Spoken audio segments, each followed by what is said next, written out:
Happy Sunday, everybody. Welcome to Happy Place Aquatics. Tonight, we got a special guest.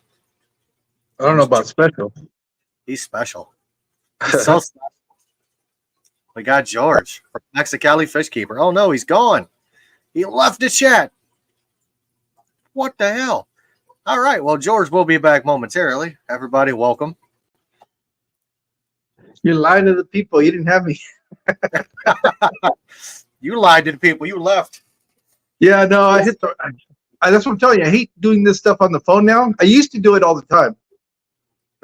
But now that I do everything on the computer, you get so programmed to doing stuff on the computer that you forget. You got to be careful which back button you hit on the phone app because it'll kick you completely out. That's what I just did right now. Absolutely. I understand. So we know, hi now, you're in the middle of Vegas, sweating, enjoying. Well, no, I'm indoors. That's why you don't see any aquariums in here. I'm indoors. I'm at my daughter's place, and I'm air conditioned. There's no way I would be sitting in here without any AC. I'd be doing this from the car. He's like, yeah, I'd be sitting out in the car with it on high, like, yeah. Yeah, but no. We came out. It was kind of like a spur of the moment kind of thing. We have our grandkids from Houston, but their other set of grandparents are also only an hour away from where we're at, and they picked them up for I think it was supposed to be like 2 or 3 days, and they ended up asking if they could keep them all the way through the weekend. And well, of course, we said yeah, they have just as much right to see them as we do. Absolutely. And so yeah, we said yeah, no problem. So that kind of freed my wife and I up. We ended up coinciding on the weekend that we get off, and I told her, you know what? Because she had just got done telling me that she wanted to come and visit her daughter. We hadn't seen her in a while, and then she got the call that if they could extend the stay with the kids, and she looked at me and I said, yeah, go ahead. I mean, it's no big deal. And then after she hung up, I said, well, pack your bag, let's go. We don't have to be here for the weekend, so we came up here to see our daughter. Nice. And it was kind of cool because it coincided. I guess Drew was in town too. Fishy Biz Aquatics. Nice. So I got to meet him in person, and we did a little video together and hung out yesterday for a part of the afternoon. Nice. It's always nice to meet a fellow YouTuber. Oh yeah, it's one thing to talk to people on camera and stuff like. Even though you get to know who they are, it's just different. There's that connection that is so different when you actually meet somebody in person. And then what's really nice is when you find out that who you've been talking to on camera is exactly the same off camera. So that's always really neat when you find out the person is exactly the same. It's not who you're getting on camera is exactly who they are. I promise you, if you ever meet me in person, I am not the same person. Oh, I know. I heard you say that. You're a lot more foul mouthed. You got quite the sailor's mouth on you. I've got quite the mechanic's mouth on me because it's what I do. Yeah. You can't work on a car and not swear like a sailor. It just doesn't happen. Oh no. Anytime you get a damn wrench to slip and knuckles right on the hard surface, of course you're going to be swearing. Or you burn yourself on a hot exhaust manifold or something. That's just, yeah, you're getting prone to be saying a few choice words. A lot of choice words. That's why I quit doing my own mechanics. I'd rather pay somebody else to deal with that shit. Man, I'm not a fan of working on my own car anymore. And I always tell everybody the worst car you can ever buy is off of a mechanic because it's the most neglected piece of shit you'll ever buy. Well, here's the thing. If you have a shop, it's not bad to work in a car because you have a lift, you have power tools, you have wrenches. You can take shit apart and get to what you need to get to. When you're doing, garage mechanics or, God forbid, carport mechanics, when you're out there, it's 115 outside and the hot is just cooking. I mean, the ground is just cooking and under the damn car. That's not the time you want to be doing mechanics. And usually that's when shit breaks. It's when it's the worst kind. It's either really cold or really hot. Really cold is my favorite time of the year for mechanics And this is If me you're- being sarcastic as I can be because you're working on a car. You got snow dripping on you. You got water running down your ear. I mean, it's the worst time. I'd rather well, work. and everything hurts. Everything hurts because your hands are cold, and it's Yes. just to be honest, I'd rather do. I've in the few times that I ever had to do mechanics on my older cars when I was younger, because I couldn't afford somebody to work on them. I'd much rather work in the heat because you bang yourself. The only pain you're going to feel is from whatever you hit. In the cold, you don't even have to hit anything hard. Just tap something and it's like stings because your hands are frozen. Yeah, Yeah. I don't miss working in the cold. Let me say real quick hello to everybody in the chat. I'm not ignoring you. I'm flashing you across the bottom of the screen. So, hi, everybody. Welcome. Thank you for being here. Don't forget to hit that like button. That helps out a lot. What's up, J Rock? I'll run you across the bottom of the screen as well. Yeah. So, you've had your grandkids for a while, man. That's a good time right there. Well, the intention was to have them all summer long. Okay. So that's why we picked them up as soon as they got out of school at the beginning of June. Now we got them. Their dad was down here for the first couple of weeks because he took leave, and then we were going to keep them the rest of the time. So right now we're working on the schedule where we're alternating our shifts. Well, not me because I already have rotating shifts, but my wife is working around my work schedule so that when I'm available in the morning, she'll work in the afternoon, and then vice versa. When I have to work in the afternoon, she'll be available in the morning. So that'll be interesting. She was at first she wasn't too happy about having to work the night shift because she doesn't deal very well with staying up very late. Usually by 9 o'clock, she's already in bed, and the store doesn't close till like 11. So, she was like, I don't want to do that. I'm going to call in sick. I said, well, do whatever you need to do. I mean, but, throughout the course of the year, when we need the days, you might not have them. So reluctantly, she's working some of the afternoon shifts to cover when I'm not going to be home in the afternoon. Yeah, man, that dam's you got to be there when that dam calls. Yeah, well, yeah, and I that is the primary employment of the house. So Absolutely. we can't tinker with that too much. I do get some time off, but here's the other thing too. I don't like being very, very selfish when it comes to that because it's only 4 of us.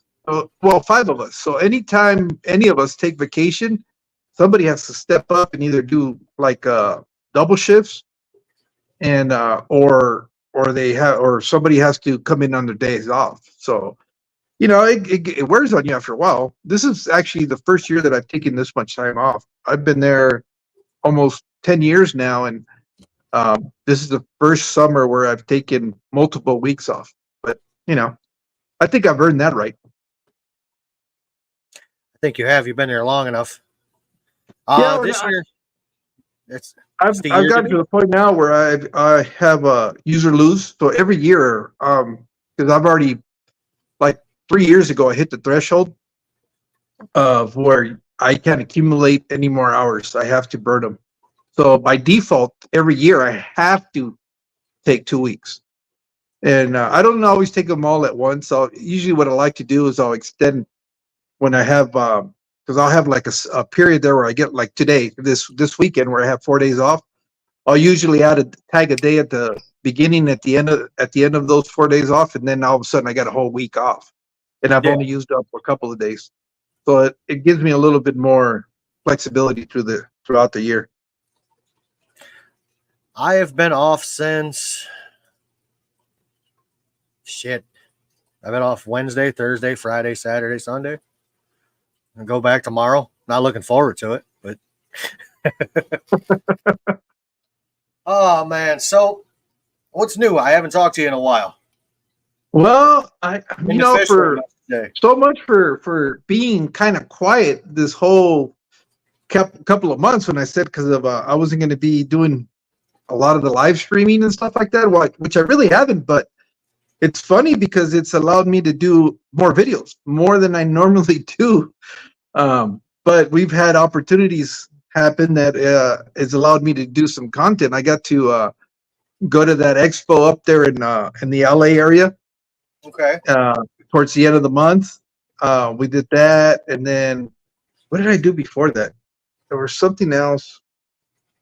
I think. Oh, well, no, I got some packages delivered. We went. Oh, well, obviously it was the trip to go pick up the kids, and in doing that, that allowed me to do some content because I got to meet Eddie and Vibes Aquatics and um, Chris Aquazone, which is Chris George, and so I got to meet them. They took me to go see their favorite local store. So and then while being there, one of the common topics that comes up when people go to the Dallas Aquashella is the experiencing of a gas station called Buc-ee's. I don't know how far across the United States they are, but like in the eastern side of Texas, it's a big deal. I guess it's the quintessential Texas thing where it's go big or go home. And so they have these service stations that the concession or the convenience store of it is the size of a Walmart. And you walk in there and they have all the truck stop foods available that you could imagine. They do like this insane wall of beef jerkies and anything you could turn into a jerky, you can find it there. It's just insane. It's hard to explain. You have to watch it to be able to understand, or you have to be there to understand what I'm talking about when you talk about Buc-ee's. It's just, like I said, it's just the quintessential Texas thing, with a go big or go home. Everything's bigger in Texas. That they kind of ran with it when they decided to do these gas stations, and then they have like over 100 pumps where you can pump up fuel. It's just insane. It is ridiculous. It becomes like an attraction when you're driving in Texas. It's a must stop see. It's like a tourist site. It's going like Disneyland. That's got to be something to see. Like a truck stop the size of a Walmart. Yeah, and Tommy's here. He's all, he knows all about Buc-ee's. They're insane. It's just there's nothing.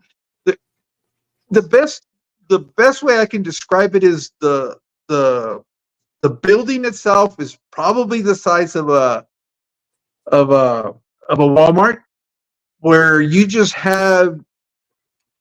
I mean, there's this insane. There's all the candy you can imagine of that's available is there. They have all the beef jerky is one thing, and then they do their own. They have like a deli shop, and they do their own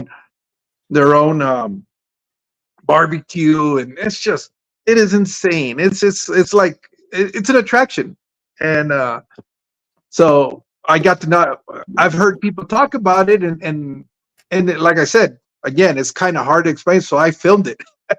I filmed one of the Buc-ee's that we normally stop to when we're going to Houston, and loaded that up. So that gave me another video. So I think in all this time I've been able to put out at least 8 or 9 videos of the different things that I've been doing. I got packages there when I got home that were waiting for me. Jeff Kane had sent some fish, which is crazy. That was really interesting because it really speaks to not only the quality of the fish that he has, but the care that he has when he packages them. I like what he does because he does the individual packing of the fish. And so, if something happens, if you have a die-off or whatever, you don't have ammonia spikes, you might just lose that one fish. But I didn't lose any of them. And it was crazy because there was a miscommunication on my part, I guess. And he thought I was on my way back from picking up the grandkids when in reality I was leaving. So he mailed them out basically the same day I took off to Houston. Fortunately, I had a friend of mine that was willing to pick up the package. So I sent him the tracking information and he picked them up for me, but they basically sat in his house what was it, like 7 days in the box? Oh wow. Because even as he offered, he goes, I can unpack them and put them in my, hold them in my aquarium, but I thought that'd just be too much. Jeff actually told me, he goes, what, you're going to be better off if you just leave them there, but keep them in an environment controlled area where it doesn't get too hot. And sure enough, that's what we did. He just kind of cracked it open, looked at it, make sure everything looked alive, and then just sealed the box right back up. When I got home, I didn't pick it up until the following day, just because we got in so late at night, and I did that unboxing. I did the video for that, and everything was fine. And he sent a gang of fish. I think it was like 25 fish total that he sent me in this box.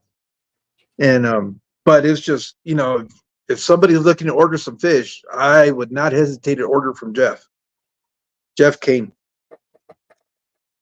I might have to contact him and see what he has. To me, the ones you got me. What? Did I send you fish? I didn't send Garcia any fish.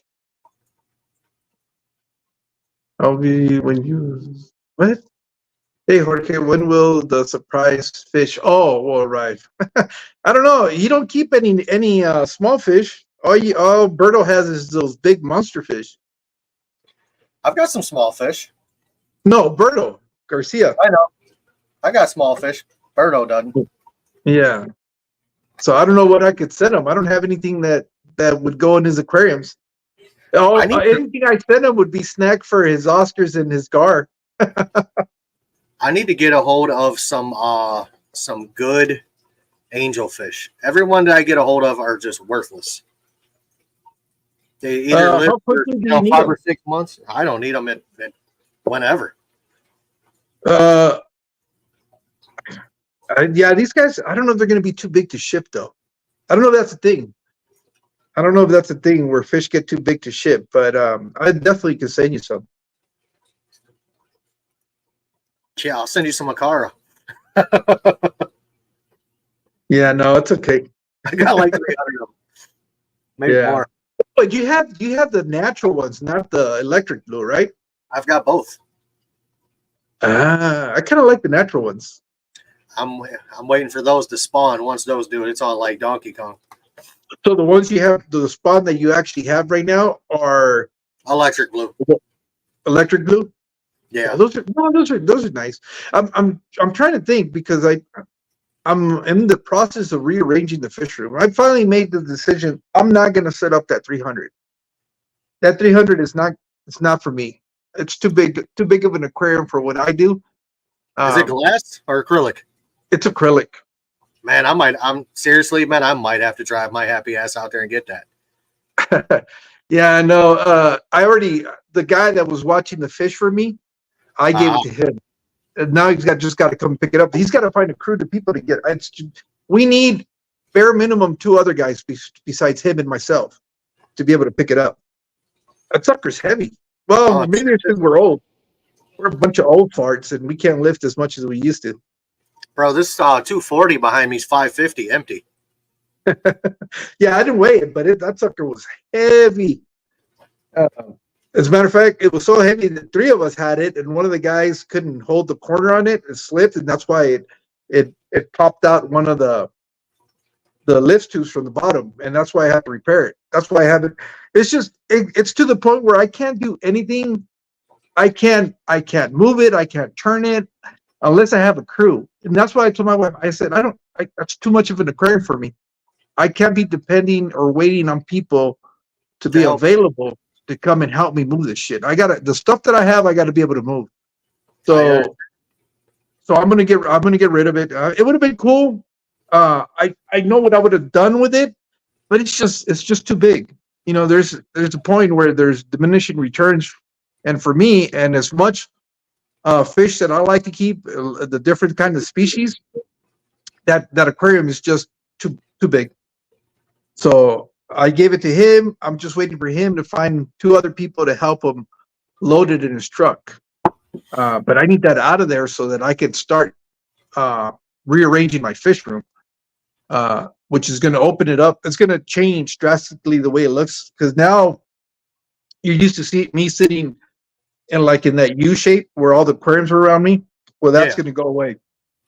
That's going to go away. All the aquariums are going up against the wall, and I'm going to turn that into basically my den. My man cave. That's really what I want to do. I want to be able to set up a TV in there for when I stream or I watch videos or I'm working in there. I want to make it look nice. You know what? In reality, I want to turn it and make it look like a lounge, but it has aquariums instead of other stuff. Yeah, I get it. So that's what I'm going to do. And my wife said, yeah, she's all for that, and because she's been getting on me to clean it up, make it look nicer, and then when we went to that expo down there in Pomona, I got to meet one of the guys is really big on Instagram. His name's Mark. His channel is TMK Aquatics. Okay. And he's got this really awesome aquarium that he put like a live wall that comes up off the aquarium. And I told her that's what I want to do. And I was talking to him. It was really cool because I spent probably about 30 minutes just talking to him and kind of asking the breakdown on how he did all that stuff. He kind of told me what he used and how he did it. And I told my wife, I'm going to do that. That's going to be my main display tank. It's going to be that. Because I just really love the way all those plants look. And he was showing me some recent pictures, how it's all overgrown and it really looks like a piece of jungle inside the damn house. And it's just a little section. It's like a 4x6 or something. I think it's what the height of it is. And he's just got all kinds of plants growing out of it. It's quite a sight to see. I mean, if you go to his Instagram account, you'll be able to see him there. And it's a showpiece. And I want that. That's kind of what I want my fish room to start looking like. So I've got some pretty decent sized tanks. You know what I mean? I got two that I can't move no matter what I do. I can't move this 240 and I can't move that 300 gallon. Yeah. But I'm going to start moving some things around, and I've got a 10-foot rack of smaller tanks that's going to go away. Okay. The smallest thing in my fish room is probably going to be a 40 breeder. And I don't even like that tank. I hate that actual footprint. But here's the thing, though. Are you going to continue to breed fish? At some point, yes. Don't get rid of your 10 gallons. Those are going to be your grow-outs. You're gonna start getting so many clutches of fish. You're gonna need them. That's the problem right now that I have, is that I'm not organized. I'm at the point now where I really have to decide, am I going to continue to breed fish? Because if that's the case, then I need to free up my 10 gallons. Because the only reason I don't have more angelfish right now is because I run out of room to put the fry in and grow them out. I've been cycling. What's that? I just built a rack that's got 10 gallon tanks on it. Okay. Yeah. That's exactly what it's dedicated for. Yeah. The challenge is going to be you keeping from putting other fish in there. You gotta really stick to your gun that's your breeding facility and your grow. Because when they're fry up until you get them into freeze, but see, cichlids grow a lot quicker though, and you have some of the bigger cichlids, so they'll grow. In a couple of months, you can get them to a good size where they can probably go back to their original tank and be okay. I got a clutch of oh god, I'm gonna hate saying this. I got a clutch of convicts. Those are feeders. They're gonna be. They're feeders for your Oscars and I don't typically feed live food.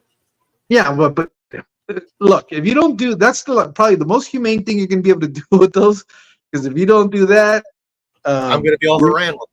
Yeah. I used to feel the same way, but now I have so many mud guppies and stuff like that sometimes like a little live food here and there is not going to be bad for the other fish. I know this one up here definitely eat them. She ain't no Anything that's much bigger than them is going to eat them. I mean, that's just nature. Big fish always eat small fish. Survival of the fishes. Yeah. I can find some people that can take some convicts. I know a few that will. They're only going to take a few though. They're going to take maybe 10, and I I currently think have probably about 100. all you need is two. Man, I don't know anybody that's been able to give away free convicts. Nobody wants them. They must be Yeah, new people. I think they are, and that's okay. We'll let them find out the hard way. Yeah, that's pretty much I what. told them they breed. So Yeah, Berto's saying do one side. That's pretty much what's going to happen. Is one of the walls is going to be all my breeding side of it, and then all my bigger tanks, I'm going to set them up as a display wall, and that's exactly what he's suggesting is exactly what I'm doing, or at least that's the plan. But also, I want to be able to I'm gonna probably I don't know if I'm gonna epoxy the floor or just paint the floor because I don't want it to just look like the cement color that it is. And then I really, really have to start saving up some money and get a mini split unit. I don't know what my fish are gonna look like when I get back today because it's been like over 116, almost 118 down in Yuma this entire weekend. I did start my evaporative cooler and running it, and it was kind of keeping the temperature on the lower 80s. But as hot as it's been, I don't know. It'll be interesting. I'll find out tonight when I get home if I had any casualties or they made it through. We'll see. But I do need to air condition that garage. There's just I have to do it. That's just the right thing to do. when I did my basement down here, I painted the floor with a epoxy paint they have at Home Depot. Mm-hmm. They got it in two different ways. You can get it with sand in it, so you have like traction. Yeah. Or you can get it straight out. And I put the straight out, and I should have put the one with sand. Because when this gets wet, there's carpet. If it gets wet, I'm done. I'm falling and busting my ass. Yeah, that's why I was going to say we need the one with the grit because we spill water on the floor. I mean, I don't care how careful you are. There's eventually going to be water on the floor. I need to figure out it's actually a good thing right here. This need an auto top off. I need to figure out how to do an auto water change in my room. Shit, that's easy, dude. Just talk to Joey. Well, I'm going to have to. You know what? There's a lot of videos out there now, though, that I've seen them where they do it with the sprinkler systems, the little timers. Yeah. And it doesn't seem too difficult, but when you're mechanically inclined, you should be able to figure it out. I can. I think I got a way I could do it. It'll work. Mm-hmm. The one thing that I do want to do, especially on the grow and the breeder side of the aquarium, I'm going to run pipe. I'm not going to do an automatic water change, but I've seen where they run the drainage pipes along the front of the aquarium. So instead of having to run the hose all the way down to the sink or to a drain, you have these pipes that are sitting right in front of the racks, and you just offload into that, and it's a long run that'll run into the drain, and that way it'll just make it quicker to do a lot of the water changes. I can empty them out, and then I'll still use my hose and hook to be able to fill them back up. But at least I don't have to worry about running a siphon hose and making sure that it reaches the drain and all that stuff. I've been majority of the time, man, after I gravel back, I got a pump I drop in my tanks. And I pump it straight into a drain. So I've actually live streamed it on this back here, this 240. I got a pump that'll drain that thing down, I'm going to say halfway, and drop 120 gallons out of it, dude, in probably 3 minutes. Yeah. So, and then it takes, 45 minutes to an hour to fill it up. So, cleaning them is the easy part. Filling them back up is the long part. I've seen the ones where they do the ones where you don't have to drill the tanks. They have the PVC pipes, but that looks too messy for my liking. To be able to do like it's sort of a auto water change, but you still have to turn valves manually. But it's all gravity fed, and it's you have a siphon that's already started in the setup of the pipes that they do. So it's like a semi-auto. There's no semi-auto. It's just a convenient way to drain your tanks without having to drill into them. And that's the part that I don't want to do. Uh, because once you drill a tank, it's kind of committed to always having to be set up a certain way. Correct. I had a lot of people ask me why I didn't drill the 240 and run a sump. I said, well, for one, I didn't trust myself to drill it, and I don't want holes in my tank. Yeah, that's the biggest thing for me. I don't want holes in them because if I ever get a harebrained idea that I want to turn it into peninsula aquarium, then I can just turn it the long ways and be able to do that. And if you drill them, you kind of negate that process, or it's just I don't like drilling them just because it just limits to what I can do with an aquarium. The other thing though, with yours though, you could probably do the what do they call them? The little box that they put up at the top that is simulates like a drilled. The aquarium overflow box. Yeah, the overflow box. That's what it was. Those things are ridiculously expensive. Oh, are they? Yeah. Oh, okay. I seen the one where you can do a DIY one out of an old hang on the back filter. Okay. And I'm like, I don't know if I want to do that. Once you get the siphon started into it, and then you got it running down to the, down to the sump. I mean, it's the same purpose. It's just stupid. So yeah. I can be honest with you. That thing is over filtered as it can get. It's got four canister filters on it. Oh, okay. It's overkill. Yeah. Yeah, it's there is something to be said though to be able to put your hands in the aquariums on a regular basis because it forces you to pay attention to what's going on in there. Correct. So like Tommy's saying, not necessarily that it's too easy, but just being involved. I mean, even me that I rather enjoy watching them. I find that I get a lot of benefit out of actually doing the manual, not the manual, but doing the water changes where it's not just the system, because it lets you see stuff. It lets you pick up on cues as to what's going on, and you're kind of looking at your aquariums a little bit more often. So, hey, Shrimple.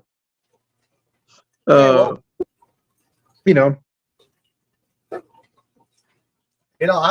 enjoy. I guess it's just me. I actually enjoy doing tank maintenance. Sunday is my tank maintenance day. Literally, I come down here probably about, 10 o'clock in the morning. I'm down here usually until about 8:30 whenever I'm done doing my live stream. Yeah. With occasional break in between, I'll go, use the bathroom or typically go to my in-laws for dinner. But then I'm right back here in the basement, But for some reason, it's relaxing. It takes stress away from me. Yes. I find that too. I get it where people say it's like a meditation, a meditative state when you're doing the maintenance. Because what happens is you really start, you just kind of focus on that and you forget about everything else. You're paying attention, especially if you're doing, manual water fill-ups. You got to be looking at that water line because you got to eventually turn off the valve on your fill-up hose, or if you're draining something, make sure you don't drain it too low where the fish are laying on their sides, or you're sucking up fries. So there's a lot of things, and you get so caught up in doing that time will fly by, especially when you start having multiple tanks. Absolutely. But yours is a little different because it takes you a while to do a big tank to either drain it or fill it up. So you have a lot of dead time in between. Where you have the smaller tanks like 20s and 10s, if you're not paying attention, you're going to drain everything out of those aquariums real quick. So you tend to be a little bit more, absolutely, more attent to what you're doing, especially overfilling it. That's the biggest problem that I run into, is I always overfilling tanks. Overflow. Next Sunday is going to be the one that sucks. Okay. What do you got next? Huh? This one. Oh, okay. So I will take it down to halfway. And okay. When I go to fill it back up, it's going to take it like an hour. Literally, I have an hour of downtime. Yeah, that's what June says, that hers takes her 4 hours to drain and fill the 240. And see, that's the other thing too, that I hear all you guys, especially with like that 300 gallon. I was like, holy shit. That's going to be a long time. I have the 150 that I always lazy to do maintenance on it because it takes so long to do it. It just takes a long time, especially if you're using like one of those Python hoses that are not, the diameter is not very big. Takes Um, forever. yeah, it takes, more time than I'm interested in spending on doing it. But you gotta get it. You gotta have to get it done, so you do it. But it's not. I find that the bigger aquariums are not as they're Not as not as enjoyable. no. Like I did today. I've got a 15 right here that's got fry in it. I did my 210s that have my fry in it. I did my 75 with my natural blues. I did my 125 mixed African cichlid mutt tank. And then I did probably 5 or 6 of the other ones on my 10-foot long rack. By the time I was done, I didn't realize it, but I had already been down here 5 hours. Yeah, yeah. That's the thing though. When you have multiple tanks or you have a fish room, yeah, time flies. If you start getting to work, that's why I got to make sure that when I do go into the garage, I don't have any other pending projects that I needed to get done around the house. And what I mean by pending projects, I mean chores. Chores. Who likes chores? I don't like them. We So I've got a 3,800 gallon an hour pump. It has a 1.5 inch diameter pipe, or like hose. I mean, this thing will drain. It will drain some shit quick. Yeah, you can get away with that on the bigger aquariums, like what you have. But imagine I can't do that like not even the 55s, especially because I have small fry in there. That stuff will suck them right up. Yeah. You know what I've done? I've taken I've got a 800 gallon an hour Vivo Sun pump. I've literally taken it's got like the end of it where you can adjust the flow. I've taken a pair of pantyhose and put over it and tied it at the top to where fry can't get in it and just dropped it in. Never lost one. Oh, okay. It's got enough to where it pull the water out, but it won't let it's small enough to where the fry can't get through it. Yeah. Yeah, I made a hook because I bought a like a trunk full of aquarium equipment. Okay. And in there it had one of those Heinz, the little round cylinder filters. And it had the return in the not the other one, the siphon, I guess. And I took that green hose that comes with it and attached the tubing that I had in there, and that's what I used to drain all my everything from the 55 on down. I can drain with that setup, and it works out pretty good. That's good. You can also a lot of it. You know what, man? I've watched people do it. You know the aquarium co-op powerhead. Yeah. You can take those. You can put where the outlet is. You can put the Python hose over it and just drop it in there, and that'll actually help you drain a tank as well. Yeah. I can also do it with my FX6. I can hook up the at the bottom of it. It's got a valve I can open up. I can put a garden hose on it, run it over to the drain, and do a water change. And also back siphons. Oh, okay. But I won't do that either. I'd rather do it manually. Yeah, I know. That's why I don't like canister filters. I'm not a fan of canister filters because you got to eventually crack them open and it's just a pain in the ass to clean canister filters. I don't care how much people say that. Oh no, it's not that hard. Bullshit. The easiest filter to clean is going to be either a hang on the back or a sponge filter. Even a hang on the back is much easier than any sponge filter because all you got to do is pull the media out of the basket and that's it. Canisters, you gotta shut off hose, disconnect hoses, crack the thing open. It's too much freaking work. And usually you end up sticking the damn canisters where they're a little bit harder to get to. And then they're full of water. They're hard to move. They're just ugly. I mean, you got hoses running down the back of the tank. It looks shitty. I mean, I get it. I am a fan of the sponge filter. I have I have over 50 of them in the fish room. And I just picked up 10 more for my my breeding project.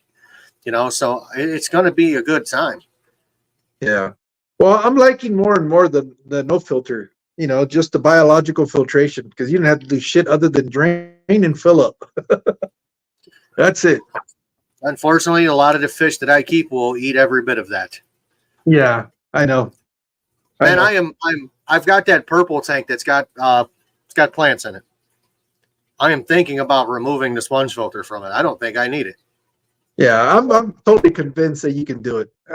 You see, but again, I don't keep any of the fish that are going to eat the plants. That's the thing. I have one Severum that I'm about to um, put in the frying pan because he devastated all my jungle veil in one of the aquariums.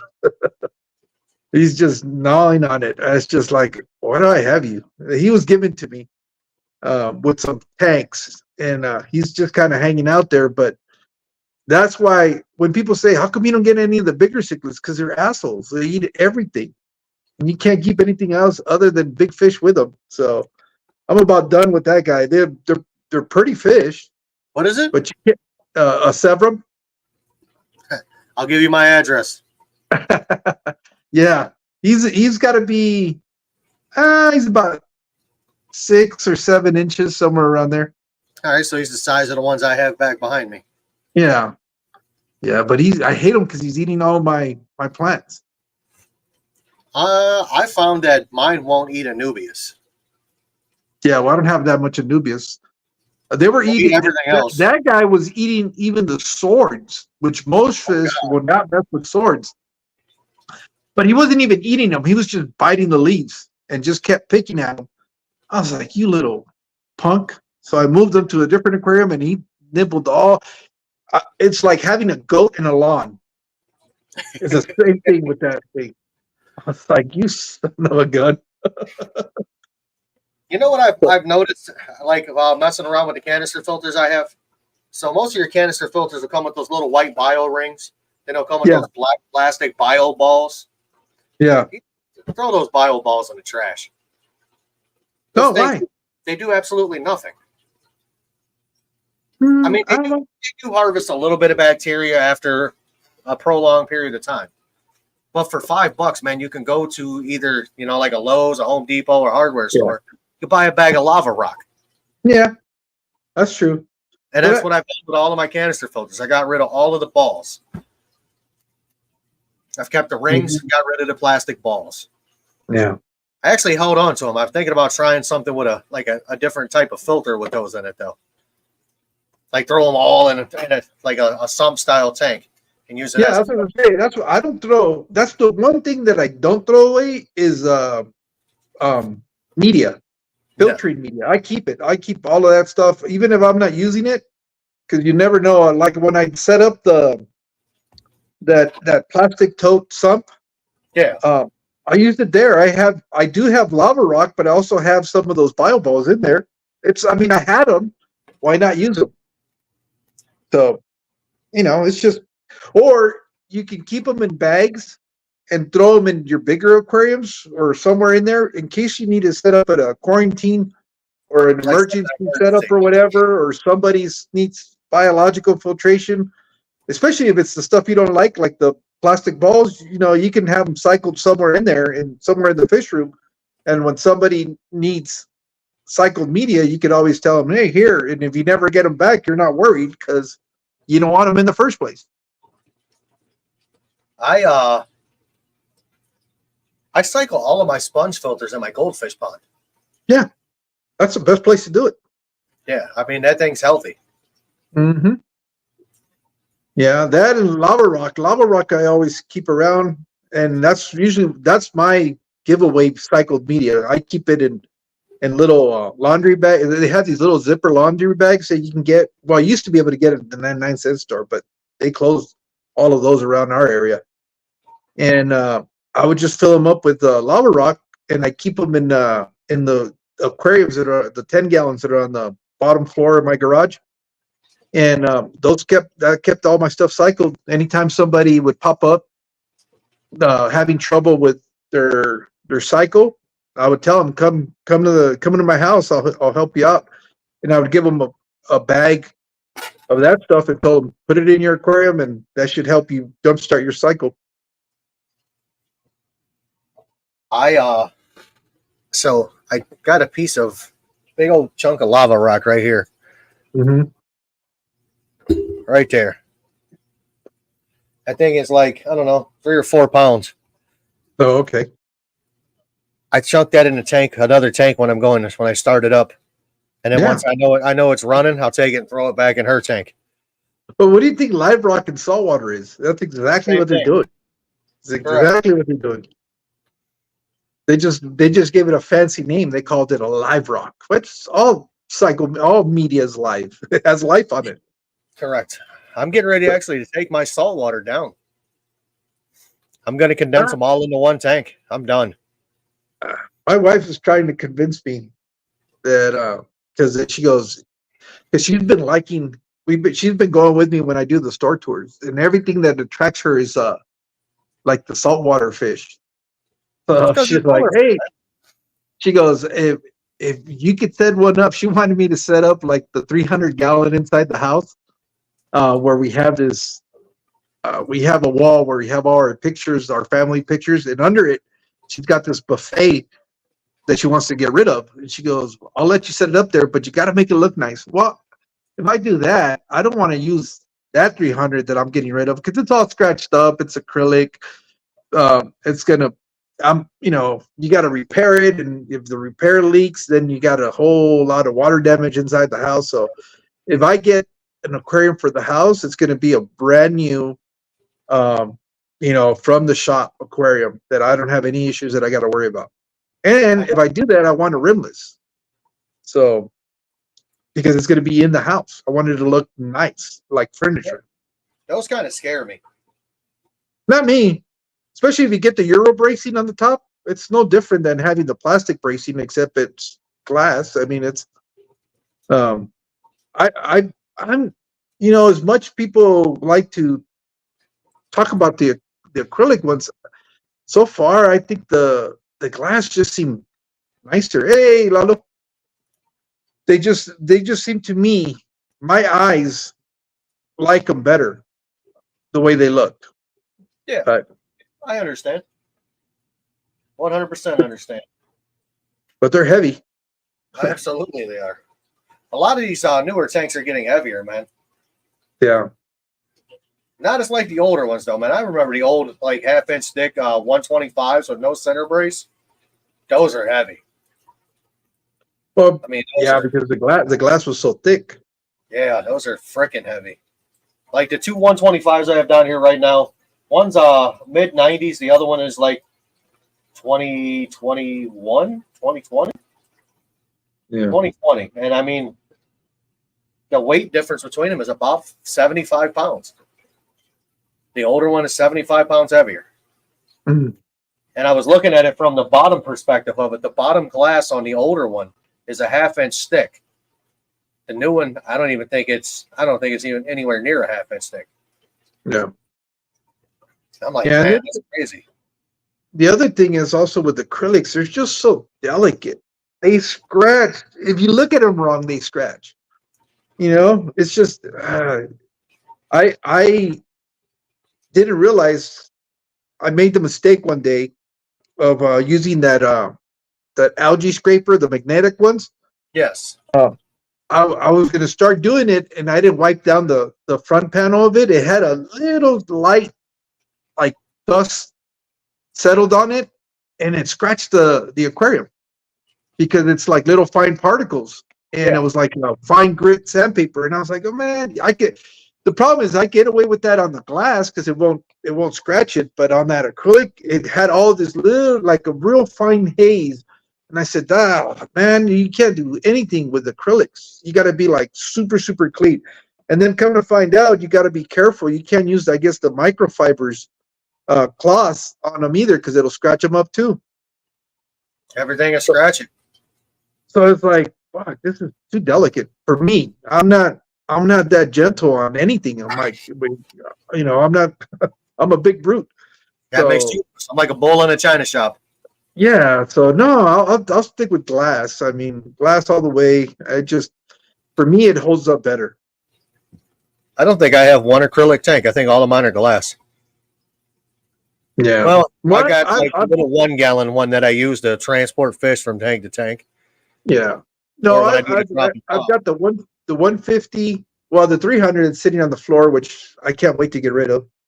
And then I have another one that's like a 55 gallon with the internal sump. I don't like that system either. I freaking hate the internal because the problem with me is evaporation. I'm constantly having to stay on top of it. I I am I am 100% sold either on undergravel filters or no filters. Uh, because I can let the water get down low and the filter is still working if I have a filter in it. Hey, Yeah, Danny. I have never used a under gravel filter. Yeah, I have them in my fish room. I've got one, two, three, four,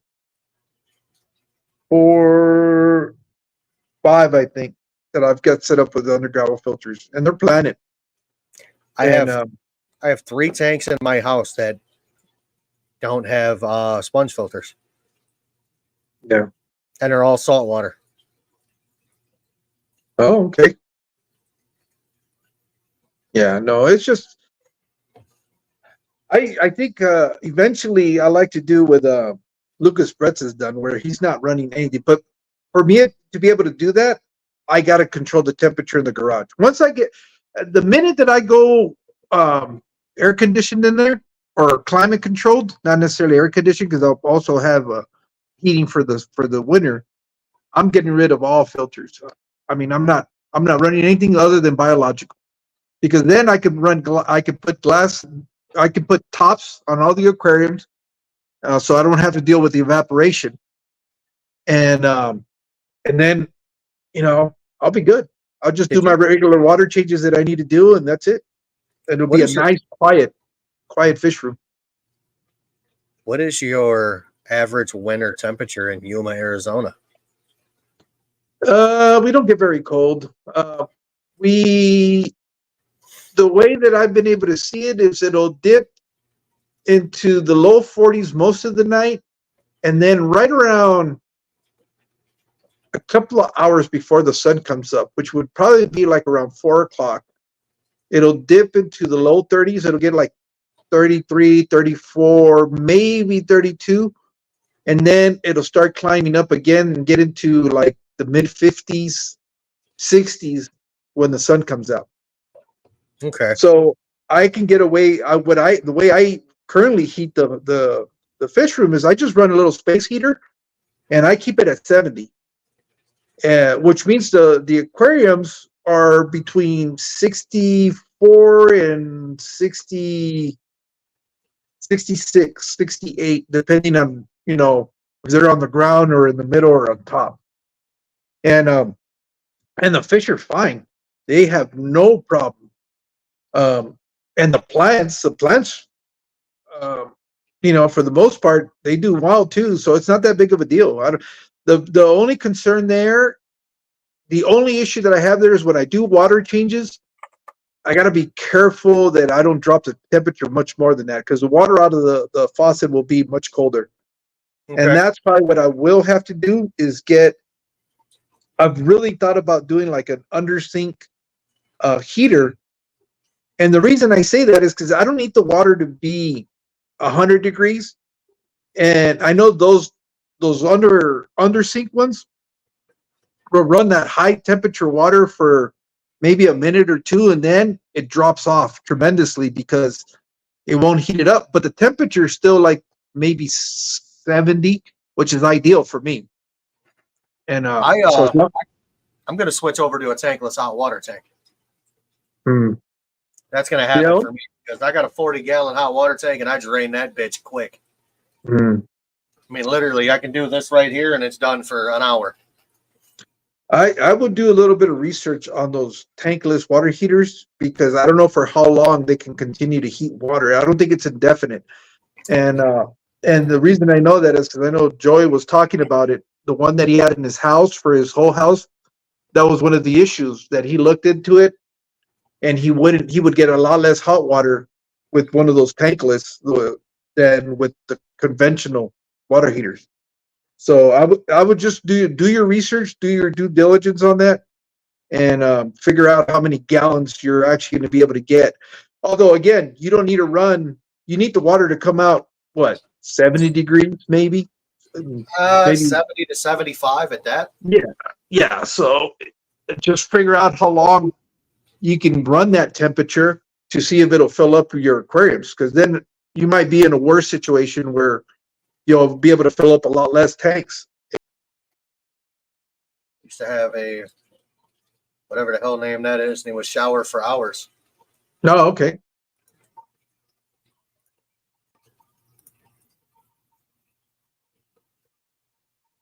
It is indefinite. Okay. Okay. Well, then there you go. Something I want to look into, because if I'm Yeah. going to continue to do this, so here's the plan. As soon as my parents are gone and my in-laws are gone, I'm out of here. I'm out of this house. Oh, okay. We are moving to a different state. There will be, before I do, I will make sure there are provisions in place to where everything gets moved into a building. Okay. Because at one point in time, I wanted a shop to where I could work on cars. Well, I ain't working on anybody's cars anymore. You know what I mean? I'll probably do this after January of this year. I won't be working on anybody's cars anymore outside of at work. I'm having my hip done in January.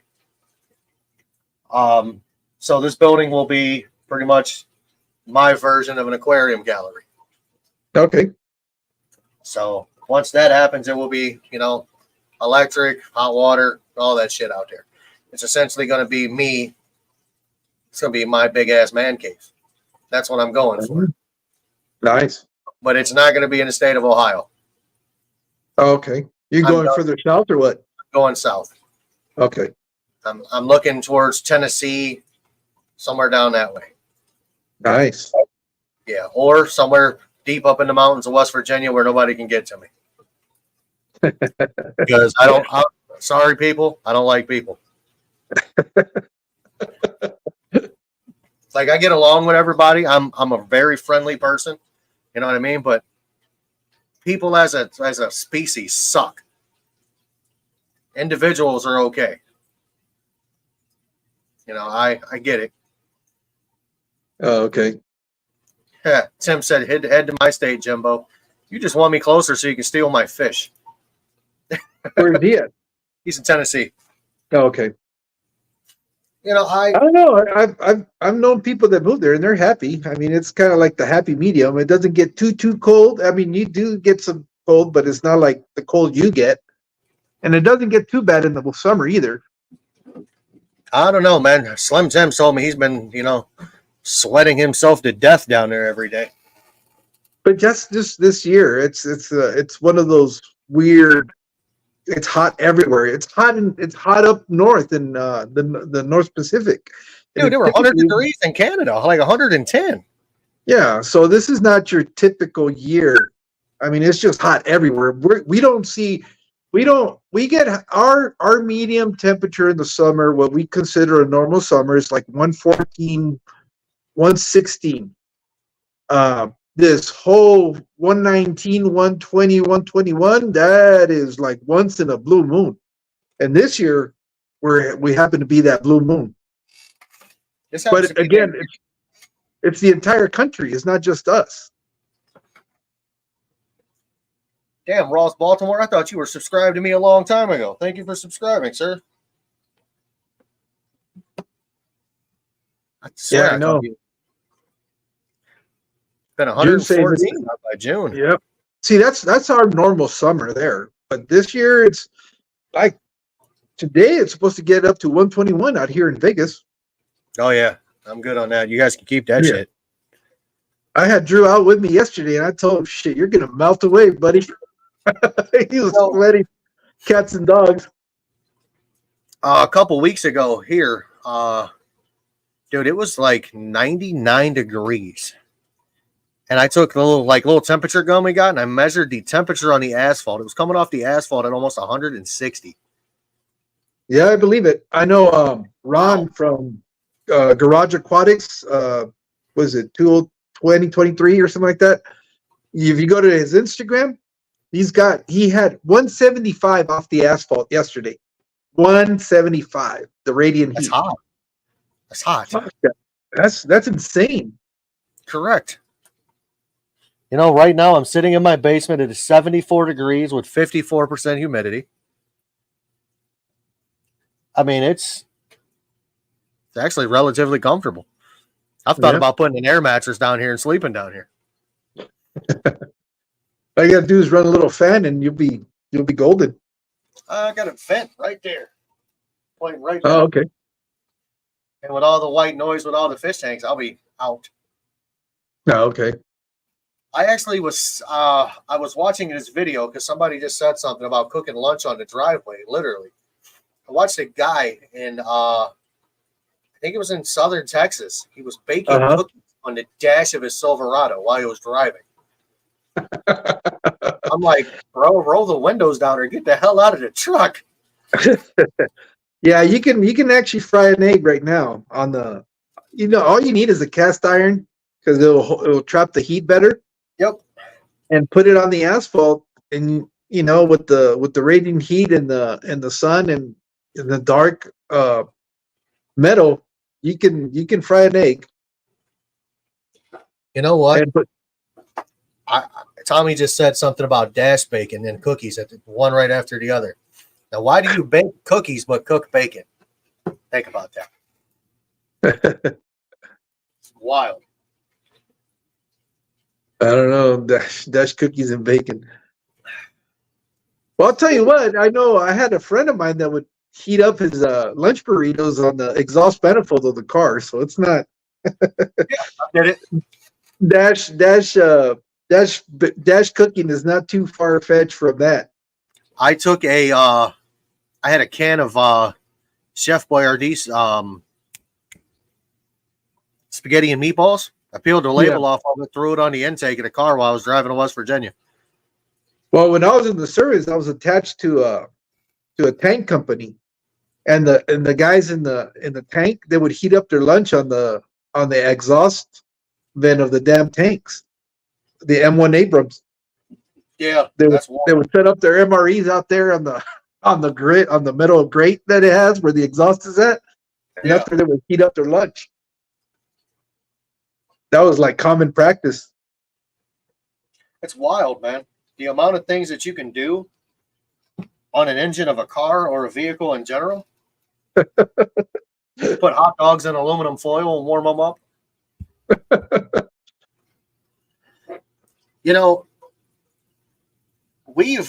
We've got into this fish hobby doing all these crazy things with these fish tanks. You know the one thing I want to try? What's that? I actually want to try an aquarium bridge. I want to try bridging two tanks together. Oh, okay. I know I've seen it done. I know it's doable, but I have never physically done it. I want to do it. It's a lot easier than you think, actually. It's going to be aesthetics at this point, whether you want to, because you could just take like 3-inch PVC straight pipe and a couple of elbows, and you'll be able to do it. But it's going to look, you won't be able to see what's going in there. The hardest thing is being able to find the clear plastic, or building a glass ridge, or acrylic for that matter. But yeah, I think it would be cool as shit. Yep. Because I was on a live stream with Joey, and he was asking people, what their favorite tank of his was. And I told him, I said, I have to admit, man, it's probably one of the smaller ones you did, but you bridged the 3 guppy tanks together. I thought that was fascinating. Yeah. He's done it a few times with different size tanks. I know he made one out of glass, and there were 240s or something like that, or somewhere in that vicinity. They were like bigger aquariums. But yeah, it's been done over and over. It works, and it's pretty cool. I think it would be cool to have my my naturals and my electric blues go from tank to tank together. I think that would be cool. Yeah. I think it would be cool. Man, I know these fish are eventually going to eat me out of house and home, too. These fuckers are getting expensive to feed.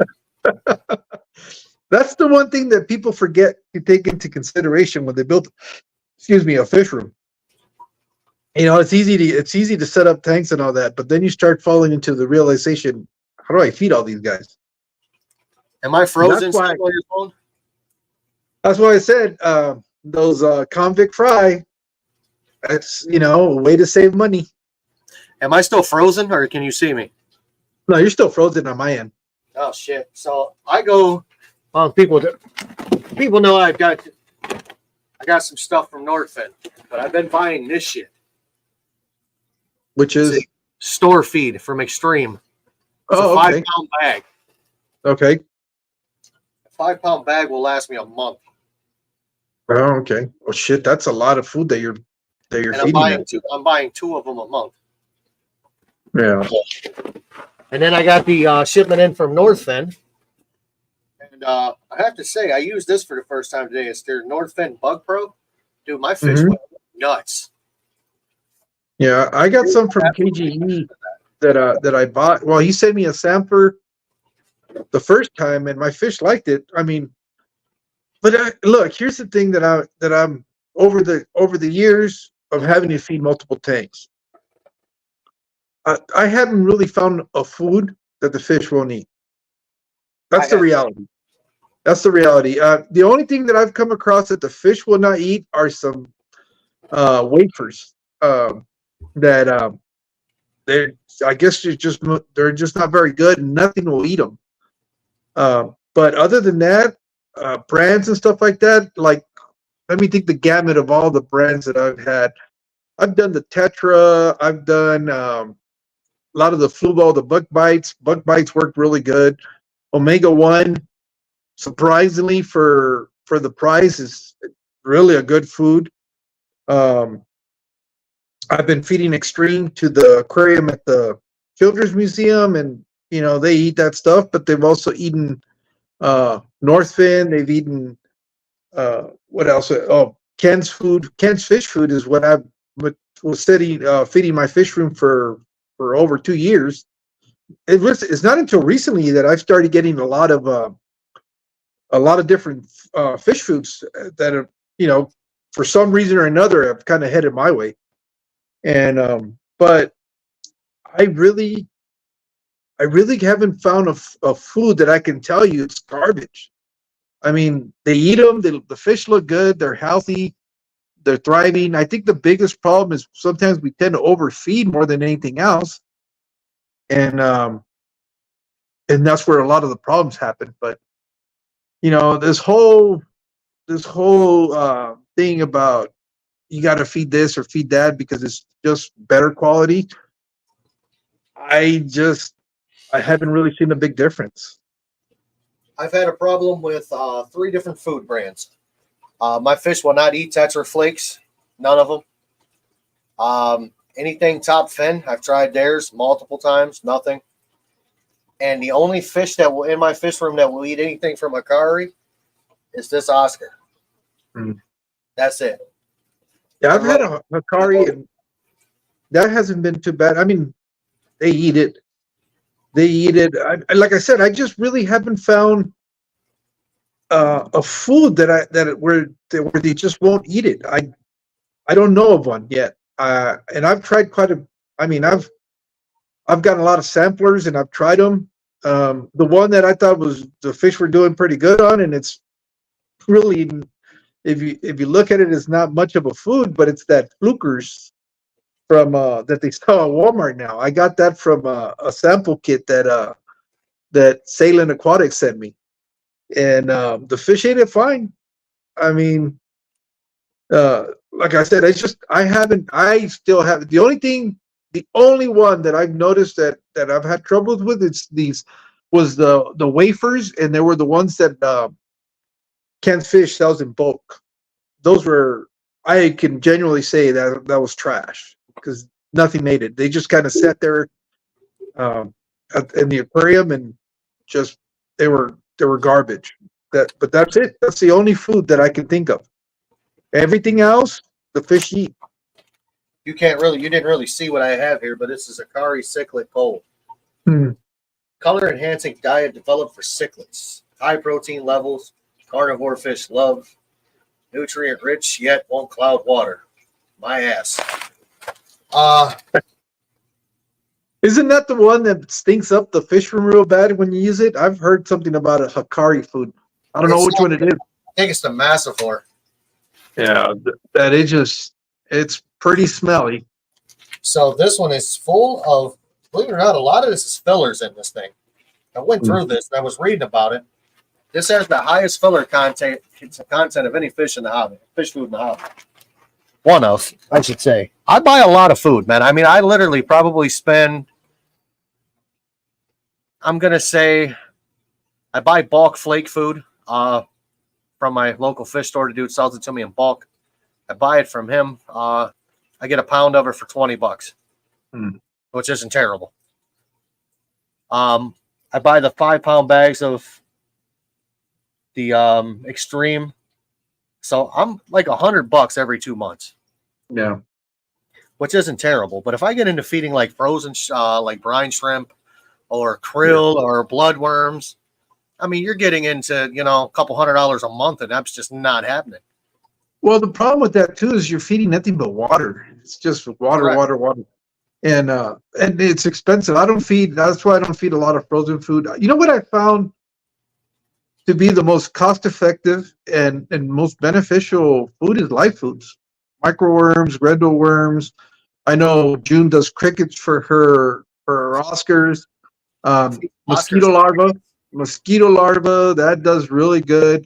That's the stuff that I notice that genuinely makes a difference in the fish is live foods. Other than that, all the other foods to me are all exactly the same. You're only paying for packaging and branding, in my opinion. But that's my opinion.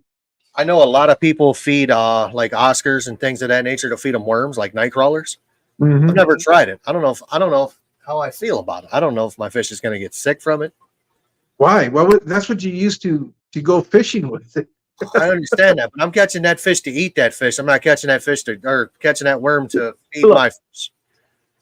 If you were concerned about the worm getting the fish sick, you wouldn't be eating the fish that you're fishing with the worm. So no, it's natural for them to eat them. I mean, I think it's more they're going to be able to absorb the protein much better because that's what they're designed for. All this other processed stuff. You have all these byproducts on all the fish food. Like you said, all those fillers. There's no fillers in live foods. It's all consumed. That's why you have a lot less waste. I would recommend you try that in a control setting.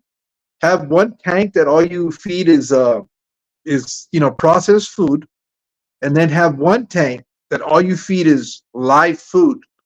And you're going to notice that your water quality is going to take a lot longer to go bad because there's not a lot of waste. There's hardly any waste. The body of the fish will absorb most of the nutrients from the live food. I got a jaguar. I'm pretty sure that will enjoy convicts. So any of your that's one of the fish I'm going to feed. All your fish that you keep, because they're pretty good sized cichlids, are all over 6 inches. Most of your cichlids that you keep, right? Oh yeah. Oh yeah, all of them. All of them will enjoy the fry. They're all going to eat them. It's like feeding them brine shrimp, but look, these guys are a little bit bigger, so They swim a little faster. Yeah, but and then it's stimulating for them too. So, but yeah, I mean, I forgot who I heard that said that they can't understand why they're not the biggest, because people are always complaining about convicts and that stores are using goldfish for feeders and stuff like that. His comment was, why are we using convict fry for that? Because those guys are just as prevalent as any goldfish or anything like that. But yeah, I've never, I mean, honestly, I've never fed any of my fish live food other than the ones that they caught. Like I had a polar parrot pair. I had a whole tank full of polar parrots, and I had BA tetras in there, and the BA tetras kept a population of polar parrots under control because they would swim down, eat the fry, and swim off. You know what I mean? They were too fast for the polar parrots to catch. which is basically just a fancy little short-bodied convict. Is all a Yeah. polar bear is. So Yeah. I'll see. Yeah, We're gonna roast some of them to a decent size and then chuck them in here and let her fucking eat them. See, and that's kind of what I like about the fish that I have. It's easy to feed them my foods because you can get Daphnia, you can get mosquito larvae, you can get, like I said, microworms, grindle worms. There's just an abundance of live foods that I can feed them, and they do much better. You don't have a lot of the digestive problems like bloat and stuff like that. You get rid of a lot of those problems because it's those animals are designed to eat a lot of that stuff. That's what they eat out in the wild. They eat insects that fall in the water. They eat other fish that that's why you don't see any bent back fish out in the wild because they become food for a bigger fish. Only Oscar's June says her fish won't eat North fin. Mm. Well, it's because she spoils them with crickets. Yeah, if I was getting caviar, why would I want a hot dog? I don't know. I like hot dogs. That's a bad analogy. Yeah, on occasionally I'll crave a hot dog. As a matter of fact, that's what we did for 4th of July. Was I grilled some hot dogs. I hadn't had that in a long time. I can't remember when's the last time we actually had hot dogs. They're good. It takes you back to your days of you haven't had a hot dog unless you've ate it on actual like bread. Well, there was a time when I was going to school that I lived off of hot dogs and top ramen. That's all I could afford.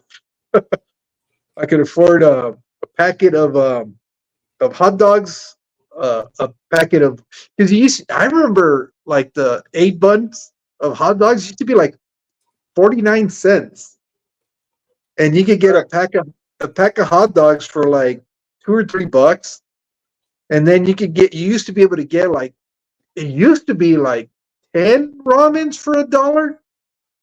Yeah, something like that. Something insane like that. So that was food, when I was going to school, living up in Phoenix. That was like that's what you lived off of. I ate a lot of Hot Pockets. Hot Pockets were expensive. Not when they first started out. I used to buy them at a little corner gas station. They were like 89 cents a piece. They were the bigger ones, not the little small ones. Yeah. I used to buy that. I would buy a jar of peanut butter and a loaf of bread, man. And I mean, I would eat for a while. Yeah, and if you run out of hot dog buns, the sliced white bread is what became Absolutely. your hot dog bun. You haven't lived until you've had sliced white bread hot dogs. And you slice the little sausage in half. Split it down the middle. Oodles and noodles. Hell yeah. Ross Baltimore busted out the oodles and noodles. Hey, man, you take ramen, you can make ramen. You can spice up ramen, man. You can church it up. That was when I was younger. You didn't realize that all you're doing is pouring hot water and adding the seasoning package. It wasn't until later on that you realize you can actually, make them where it's a meal. But you didn't know that when I was that age. I didn't know anything about that. I just wanted something to eat, and it was pop a thing of a square ramen in a boiling pot of hot water and add the package, the seasoning, and that was it. That was your meal. Man, we used to take I would take the beef ramen. I found this by accident one night. I was drunk as hell when I came home. I made some ramen. I drained the water out of it.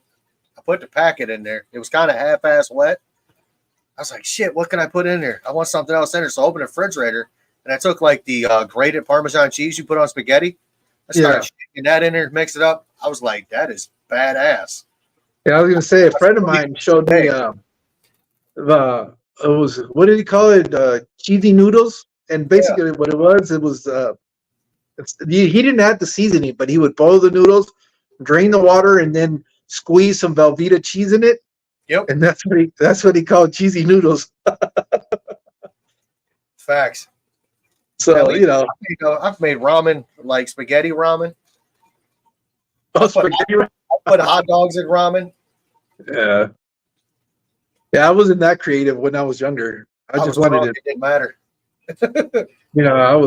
I was just looking to have a meal, and like I said, it was almost every night. It was a packet of ramen and a hot dog. That was my meal for a long time, No, for man, about we a would year. he said only crackheads eat dry ramen noodles. I think a friend of mine tried I'm deep Gordon. frying it. He tried the deep frying the square, but I don't remember what. I must have not been. It must have not worked out, or he burned it because I don't. I remember he tried it because he wanted to see if he could do fried noodles, but I don't think it was a success because it does. Obviously, that was the only time I remember him trying it, and I don't remember what the outcome was. I deep fried a hot dog. I wanted to see what it would taste like. It was actually pretty badass. Not even gonna I lie. I did I did a bacon wrapped deep fried hot dog, and that shit was bomb. I'm sure it was. Dude, okay. I have this theory. You could take ranch and bacon and make anything taste good. If ranch and bacon You can don't take fit, you bacon. don't I don't need know to eat. about ranch, and don't get me wrong, I like ranch, and but I don't know. I don't put it on everything. Ranch is usually on my salad and pizza on the side. Right there. I agree with you. Them noodles get muddy water if I have to. I don't care.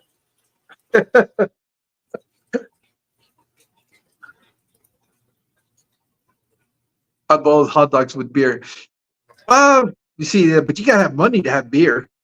Uh, but I remember growing up, I thought that's the way hot dogs were done because my mom always used to just give us Boiled boiled hot dog. weenies. Yeah, boiled hot dogs. That's what I grew up on. It wasn't until I got much older that I realized you could grill them. And then when I found that out, it was a game changer for me. That's like, oh, this is what hot dogs are all about. And then you come to realize there's quality of hot dogs. You get the bar S, which are just synthetic meat gook in there, It's like the and beats and then buttholes. and then you find out that you can have actual beef hot dogs, and no, that's a whole It's a whole other that, ball game. oh hell yeah. Then it makes sense. Hot dogs make sense once you get the right links in there. I'm a fan of Nathan's beef hot dogs. Yeah, that's what I did this summer. I mean, this 4th of July is I grilled those, and man, it's They're fantastic. it's elevated. None of this that pink looking gook that that goo stuff that they put in a casing. Well, it's not even in the casing. That's how you know that it's bad. It looks like an eraser. I always thought those hot dogs always look like the end of a number 2 eraser. They might be the same product for all I know. Just put them on a bun. Yeah, it doesn't resemble any meat at all. We lived a rich life. Beef hot dogs from Ballpark. Hey, Ballpark, man, those, I'm sorry. Ballpark hot dogs plump up when you cook them. There's something else in that that's just more than a hot dog. There's nothing better, and I'm going to agree, than a charcoal grilled hot dog. Yeah, that's what I mean by grilled. People use, your wonderful little propane. That's all right. That's cool. I'm gonna admit the only time that I like to cook on a gas grill is chicken. That's the only thing. Because you can control the heat. Exactly. That's the only thing I'll cook on a gas grill. Other than that, everything is charcoal. Everything is charcoal. Dude, I was driving down the road. I found a brand new Weber charcoal grill in the trash. Brand new. I'm like, that's mine. I don't give a shit. I'm not too above to get out and grab something out of the trash. Got it home. It was missing the grate. Somebody bought the grill because they needed the grate. Oh. So I went on Amazon. You can buy everything on Amazon. I got the grate for $8. I remember for a while there, we had one that we used to sit on. The legs had broken off, so we stacked two ribs. Set it on there. that was our stand for the grill. Two rims stacked on top of each other. It worked good. You could grill stuff. We got a 16-gallon old, like an empty oil barrel at work. Looks Yeah. like a mini 55-gallon one. We cut it in half. We cleaned it all up, burned it all out. Yeah. Made it sterile to use. And that's what we use at work for a grill, charcoal all day long. Yeah, that was my high school project in welding class. Exactly what you just described. Yeah. We used to make them, and then the teacher would turn around and sell them. We are going to make one out of a 55. I'm going to make the legs for it out of exhaust tubing, and I'm going to weld it. It's going to be a good time. Yeah. You know, Well, I've seen it. What are they? They were using like a grocery those carts. shopping carts. Yeah, shopping cart. You Yeah. know, I've seen it used. I haven't used it, but I've seen it done. And it's like, holy shit! Desperate times call for desperate measures. Bro, we used to take sticks, shove a hot dog on the end of the stick when we're having a bonfire, and just hold it out of the fire for a couple minutes. Well, that's common practice. That's how you do s'mores too, or you used to make s'mores. Used to. I'm amazed they haven't said that causes cancer. Making s'mores over a fire causes cancer. Shut up. Everything causes cancer. You're breathing cancer. Yep. I don't know, man. We got Garcia over here talking about making hot dogs and beer. Well, that's sausage, though. I know brothwurst is what you're supposed to cook in beer. Man, you haven't lived until you've taken a beer can and shoved it up a chicken's ass on a grill. I've done that too. That is fantastic. I had the little holder that you would do it, and it's okay. I mean, it's not bad. Got to have the right beer, though. I mean, I wouldn't go run out and buy like a Bud Light and shove it up the freaking chicken's ass. You got to have a decent beer. I guess I did it with a Samuel Adams. I'd rather smoke a chicken than beer a chicken. Hey, man, if homeboy gets out of line, I'll put a cap in his ass. I haven't had smoked chicken. It's good. Slow cooked. Anything you slow cook. I'm of the opinion if you slow cook, anything, it's going to be good. It's going to be nice and tender. I had a smoked New York strip steak. That was you're making me hungry. that was a good time. I'm not even gonna lie. The best turkey I've ever had has been smoked. Nothing compares to smoked turkey. Best turkey I've ever had, deep fried. Because it doesn't dry out. I don't care what people say about brining and all this shit.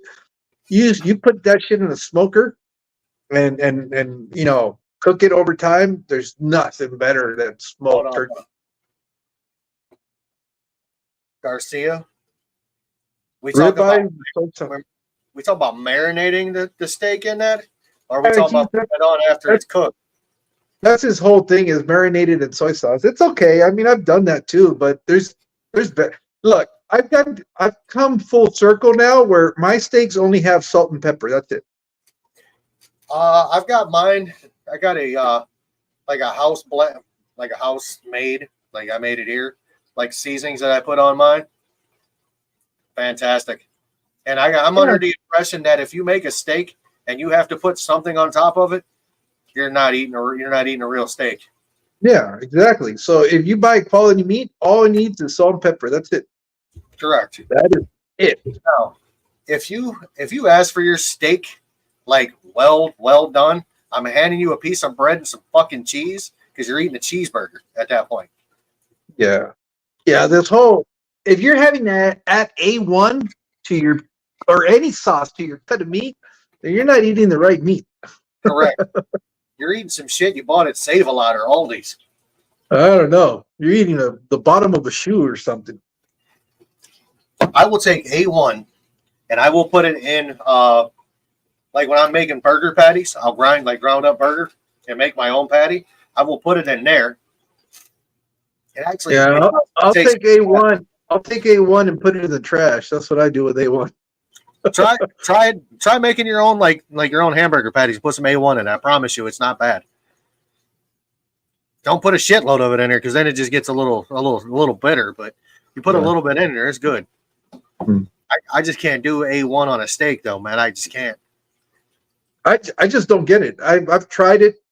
I remember when I used to eat over, well done steaks, I would add the A1 because it was too dry, but I didn't care for the A1 taste. And then I realized somebody showed me how to eat a steak, and ever since then it was a game changer. Then it's just all you need is salt and pepper. That's it. Yeah, it depends on the cut of meat and how you cook it. Yeah. If you well done a steak, you are literally taking the flavor out of it. I mean, you don't have to eat it where it's still mooing or it's half, bleeding still. But, there's nothing that's wrong the with a meat. misconception. It's not blood. I don't know where this started, but it's not blood. It's the enzymes from the muscle tissue. Correct. It's not blood. That's why it tastes so good when it's running out of it. That extra juice tastes fantastic. Yeah, it's a protein enzyme. What you're seeing coming out of the steak, it's not blood. It's actually and people say, well, you're going to get sick. No, when people get sick, you get sick out of hamburgers that are not well done because it's all intermixed meat, and so there's bacteria that gets into the meat. But a slice of steak, the only bacteria that is on the exterior, and if you sear it, you got rid of it. The interior is intact. Unless it was a diseased animal, that's a whole different story. Yeah, I got a butcher by my house where we go to, and so does my boss. And this dude, every time we have like a steak lunch at work, I mean, literally, dude, the steaks that he buys for each of us is about 2 pounds. I mean, he buys a steak. I mean, it's like that thick. It's like, I don't know, it's like a foot long. It's a big ass steak, dude. And we cook it over charcoal, and it's the best steak I've ever had. Yeah, I've gotten to the point now where I know I'll sear mine. I'll give it a hard sear for 4 minutes on one side, turn it over, do another 4 minutes over directly over the flames, and then set it off to the side for 3 minutes, and it's perfect. Exactly the way I like it every time. Yeah. 3 minutes off direct heat, just so that internal temperature rises just a little bit, and that's it, man. Never miss on my steaks now. I've got it down to a science. I agree with some butter and garlic on it too. Yeah, and rosemary. Yeah, you make a great steak. I'm making myself hungry. Shit. I had bacon cheeseburgers for dinner too. Were we going to talk about fish at all today or not? I think we had an hour of talking about fish. Yeah, we did. About the fish room. Yeah, that's another thing, man. I got to figure out a way to change this place around. Like I'm thinking about stacking my 125s. Yeah. That'll free up another 6 foot or 7, so I could put 2 more 125s there. That's exactly what I'm doing with all my aquariums. I'm gonna double stack them. Even the bigger, the 4-footers, I'm all double stacking those. Technically, I could put a 55 underneath of this. I've got space. I built it because I was going to use it a 55 as a sump. Mm-hmm. So I could do that. I'm probably not going to, but I could. At some point in time, I'm going to finish this off. I'm going to frame the whole thing in. Well, you'll be surprised how much room you gain back just by stacking aquariums. Oh, yeah. And then I got this center aisle over here that's got a 75 and a 40 on it. I'd like to move that. I don't like where it is, the placement of it. My problem is I have this right here. This has got my electrical panel in it, this door. You can't really see it on me. And then on the other side, there's like a little cubby that has my water main to where I can get to it and shut it off. I got to be able to get to it. You know what I mean? Yeah. So I got to get there and see what I can find that I can make and do, decent. because I would like to put probably 4 more 125s down here, and I think I can. Oh, Ross is selling something on Aquabid. Yeah, he said he put some fish on there, some items. Uh-oh. Welcome, Doodle Poodle. I've never seen that name before. That's a new name. That is Slim Tim's wife. Oh, okay. Well, nice to meet you, man. She is she's an aquarium nut like us. Oh, okay, got it. Yeah. You know, how many tanks do you actually have? Up and running? Yeah. 32. Okay, so me and you are close to neck and neck. Yeah, but yours are way bigger than mine, though. How many 48-inch tanks do you have, or bigger? 1, 2, 3, 4, 5, 6, 7, 8, 9. Yeah. Yeah, you got a lot more than I do. 48-inch aquariums. I have 1, 2, 3, 4, 5. All the rest are 36s or smaller. I've got 7 48-inch tanks within my vision here. Yeah. You got a lot bigger tanks than I do. Well, my biggest is the 240 glass tank. Then the 300-gallon pond, obviously, is not a tank; it's a pond. Yeah. See, that's when we get into this. Somebody's like, "Well, you got to call that a fish tank." I said, "How can you call that a fish tank? It doesn't have a fueling panel." Well, I call them all fish tanks because they have fish in them. It does have fish in it, but now you're gonna make me go back and break it down, because I said 32 aquariums, but I'm considering the totes aquariums too. Fair enough. So, I mean, if we're gonna do that, that's why I have 32 setups that have fish in them to make it easier. 1, 2, 3, 4, 5, 6, 7, 8, 9, 10, 11, 12, 13, 14, 15, 16, 17, 18, 19, 20, 21, 22, 23, 24, 25, 26, 28, 38. There you go. If you got to do a water change, it counts. Exactly. 40, 41, 42, 43, 44. I got 46 running. I have 66 total. Okay. Yeah, you got a lot more tanks than I do. Yeah, I mean, if we're going by gallon in this room, shit, I would have to do some math. I mean, because I got 150 gallons right here. Yeah, June says she's only got 13 tanks, but I don't think she has anything smaller than 100 a gallon aquarium. Yeah. I only got 13 tanks, but they're the equivalent of 66,000 gallons. Yeah. What do you got in here? Fucking Shamu. Excuse my French. I told her she needs to save some Oscars for the rest of us, man. So what time are you heading out to go back home? As soon as I get done with this. Well, if you want to, man, I can let you roll now. That way you can get going. All right. I would like you to have a safe trip home. And yeah, I can continue to live. I think it's a 4.5 hour drive to get back home. So it's absolutely, man. We'll be there as long as we're there before midnight. We'll be all right. You got to work tomorrow? My wife does. Okay.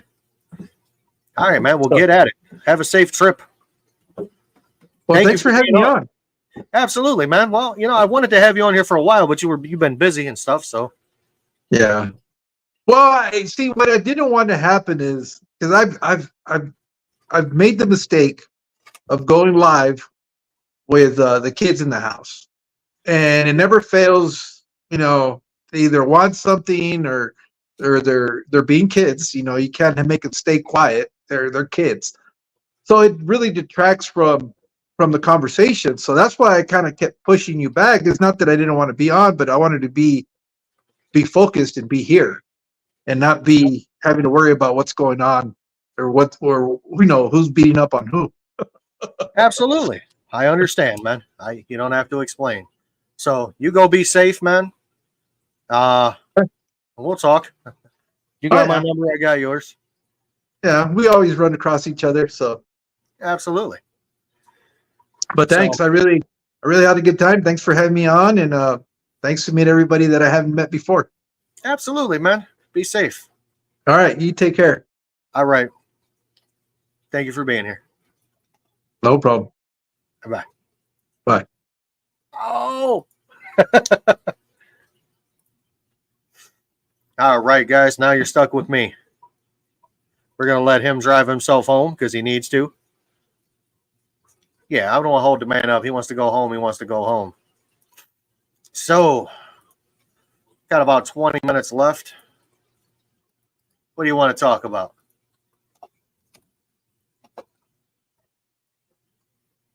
There's the link. Who's coming up? Doodle poodle. So if you guys watched my latest video, you know I got a couple of new fish in the fish room. They are huge. They are pretty. And I know New Bird Aquatics is upset because they're big and pretty. So, but yeah, the link's there. If you guys want to join, come on up. Definitely going to do some changes here. My favorite plant for aquariums right now. I've got a lot of ferns and a lot of anubias. So those would be my top two. But I'm working on another one. We could talk about Severums Garcia. Get your behind up here. The link's in the comment section. We can talk all about Severums and how I have a bunch of them.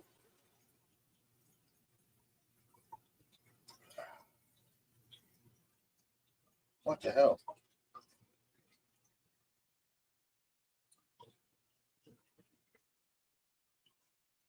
So, what do you want to know about Severums Garcia? I can tell you what I know. They swim around my aquarium. I feed them. They poop, and they breed for me.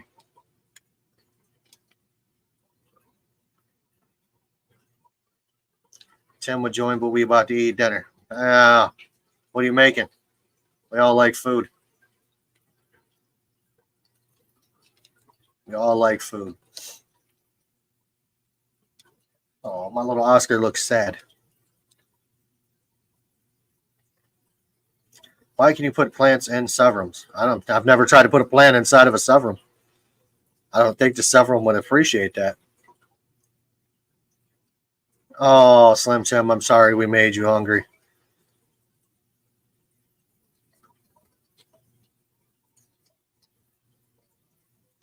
Well, Garcia, a lot of cichlids like to eat plants. You have to find a plant that the cichlid doesn't like to eat. I know all of mine, they'll destroy any plant I put in there unless it's plastic. So we got that. So maybe try something. Try an Anubias. Try a Java fern. Try some things like that. Oh, I seen a pic of your pie there, Tommy. Tommy knows how to get a hold of me.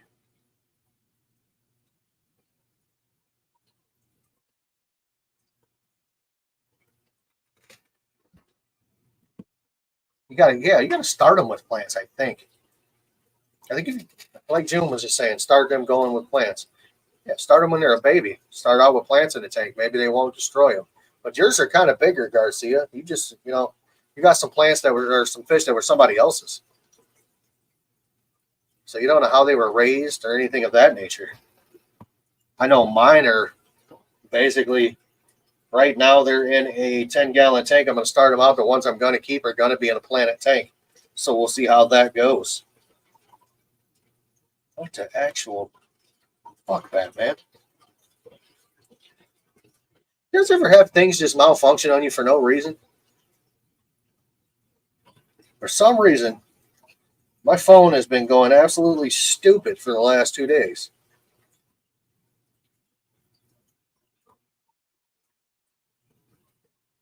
Oh, that looks good, Tommy. That looks real good. I've never had a wild caught. I don't think I have a wild caught fish in my room. Yes, they like to hide. Well, once again, you don't know where those fish were before you got them. You don't know how they were treated before you got them. You don't know the traffic in the area they were in. Fish get spooked easy and hide, man. Like my Oscar, if I go near her tanks, he gets mad and sulks or goes and hides. Some of my other fish hide. They just get scared. It's like we were when we were kids. When we were afraid of like a thunderstorm or something, we would hide because we were scared. It's what we do.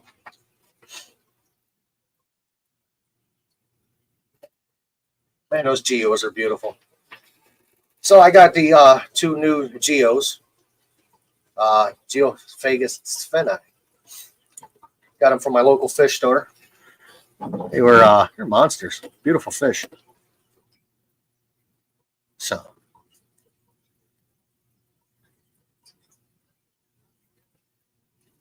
June, do your Oscars like to hide behind the outlet or the intake of your canister filters?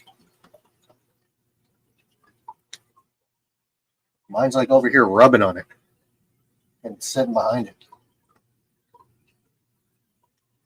Either that or she's just a weirdo. You got a new fish. What'd you get?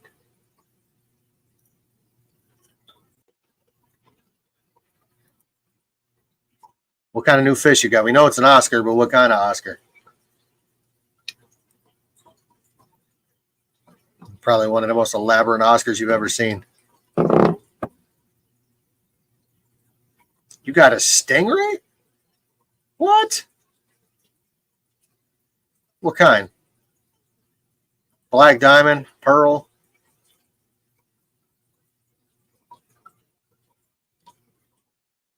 Pictures or it didn't happen? You want to come up and show it?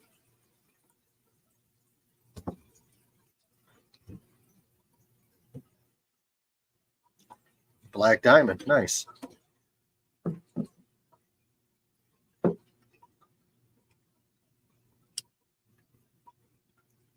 I'm not a big stingray fan. They're not for me. I mean, everybody likes what they like, but I'm not a big stingray fan.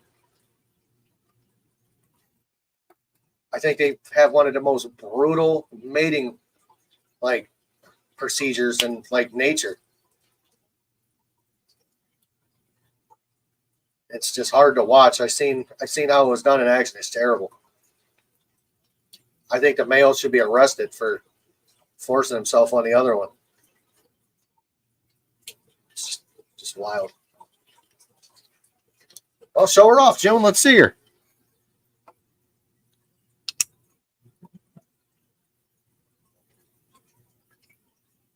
Any of you guys do shell dwellers?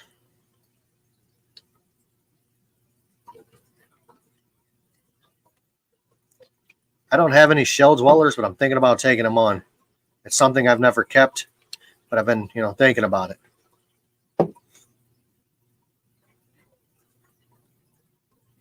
Good Lord.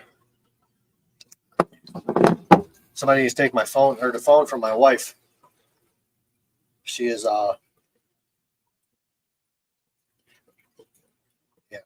it's a lot of text messages. Oh, look at this guy. He's outside. What are you riding, a bicycle? No. I'm at Rita's getting some ices. Nice. Look at this guy. With this temperature, forget about it. How's Lady Shimmy Shimmy feeling? She's paying for the ices right now. We're out here because she wanted to get some fresh air. She got tired of staying inside. I can understand that.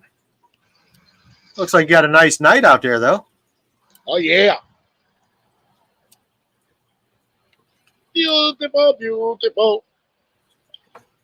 Nice. So, yeah. Serums, what I heard, and with the little bit of research that I did, they love their greens. So they'll eat every plant, whatever live plant you put in, it will be gone. They'll eat it up. I think if you start them out from fry, though, with plants, they'll be okay. Probably. But even if you try to train them not to eat the plants, they'll probably will still just eat it no matter what. Because You know, they that's part of their diet. I heard. they say goldfish they eat every plant you put in a tank. I've got big, large sword in there. They don't touch it. And they probably took a little bite out of it and they didn't like the taste of it. And they says, "Oh no, I'm not eating that." I understand. I'm pretty sure if they got hungry enough, they probably destroy it. It's just like the little kids when you give them broccoli for the first time and they're like, "No, I don't like the texture. I don't like this." You know what? I agree, Dixie. Juanita, I'm sure that everybody thinks the other fish are pretty, and I'm sure some people think some of the fish I have are ugly. But you know what? I'm not going to discourage her from keeping it. That's like I said, they're just not my fish. I'm not I a fan bought of that green fish. fish. I agreed on that. I bought that fish because I like the way it looks. But if the other person doesn't like the way it looks, that's their opinion. Amen to them. But if I like that fish, I'm buying that fish no matter what. Oh yeah, I'm not going to knock anybody for getting a fish they love. If she loves that stingray, I'm happy for her. June got a stingray. Yeah, I know. I couldn't believe it when she said that. I was like, yes, I thought she got another Oscar, because that's what she does. She another keeps army, yeah, another army of buy Oscars. them. She buys them all so we can't, Yep. and I that's saw sad. I one. like Oscar. I saw one yesterday. It was albino, but with the top fin, tail fin, and the anal fin, it had an outline in black all around it. I was gonna get it, but I was like, that 150 right now is a little bit overstock. And I took out the branches, and they are swimming better, and they're feeling real good. You know what, man? I 110% believe that my 240 is overstocked, and I just added 2 more fish to it. So I'm gonna see what happens. Your tank, that 240, they got Yeah. plenty of space. Even though you have a lot of fish in there, Well, think about the amount of filtration. Oh shit, you feeling better? So that's why I'm Uh, getting this. Better. so yeah, like I was saying, your tank, even though it's 240 and it has a lot of space, you got a lot of plants in there, you got a lot of fish, they got places to move. But like my 150 is, even though it's 6 foot long, but it's 18 deep, not deep enough. And that's why I okay. can't put too much fish. And sooner or later, I know my Florida guard, I have to get another tank for him because when he gets bigger, he won't able to turn around in there. And that's why I've been trying to do the best I can, and especially with my roof. And now it's happening in the dining. Now in the dining room, not in the room. Uh-oh. Yeah, right there. Your phone's froze. Well, I'm good. All right, I can see you now. There we go. Oh. So how's your weekend been? Were you off the 4th? My weekend was all right. Did a little shopping around, looking for those serums. But some of these people are so ridiculous. Some of them selling them for 50. Some of them are selling 100. Some of them are 50. I'm like, no. Come on. Serums, they're not that expensive. And then especially when they're the size of a nickel or a quarter, they're asking almost about like 40, $50 for it. And then I go to the box stores and they got it for $10. But I don't want The to go buy it from the box store Because you know how they are in the box store. They just get them. They don't even take care of it right. And then they'll get sick. And then I don't want to put that in my tank and get them sick. Well, you know the fish I told you I was picking up. Yeah. I got them. They were $90 a piece. Yeah, but you know the geos, they're up there, but the serums, they shouldn't be that high. But the excuse that I'm hearing is, oh, you know, with the shipping and the medication that we got to spend on them, the water changes that we got to do, and the food that we give them. I know they're trying to get their money back, but it's just like you buying a brand new car. You buy a brand new car, and then I know that you want to change it for something else, and you won't get what you pay. Facts. I understand.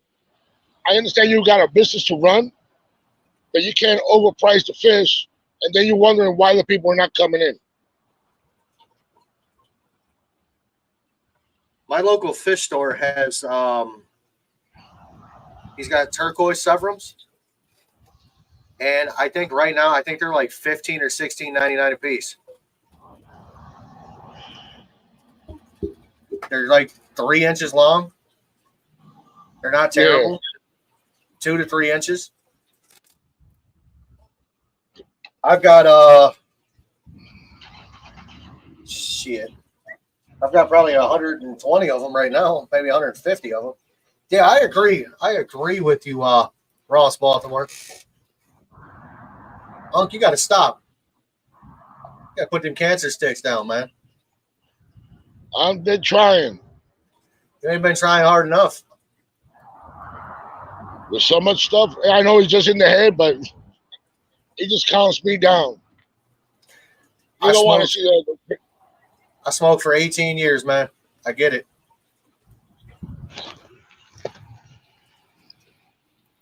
I went straight cold turkey and it was over with. I most likely might get the what's up, boss? What's going on? That's how it is. And thinking about getting that the same thing that Joey be using, that pouch thing. Try them. And I'm gonna have to get it and check it out and see how that will work for me. The Nano Aquarium guy, we like you alive and hyper, Berto. Quit that shit. Want me to drive? You can do that? Don't worry, I can drive and talk at the No, same time. we're not doing all that. Lady, shimmy, shimmy. Make him quit smoking. Make him quit smoking. Help me out. I want him to quit. If I gonna, oh, that's my only wish. Make him stop. There you go, Berto. All right, how This about is once you this? quit. I'm gonna try to stop. I'm just gonna finish the pack of cigarettes that I got, and that's it. Okay, let's see. All right, man, you Hey, driving. yes, Get the hell off here. Yeah, here. All right, I'll talk to you guys later. We'll be here. And everybody else in here, I love you, and I'll see you later. Who knows if I decide to go on? Whoa. We'll see. Later. Later, Berto. Yeah, I don't about vaping being worse. The only thing I worry about is popcorn lung. You're putting like a hot vapor into your lungs.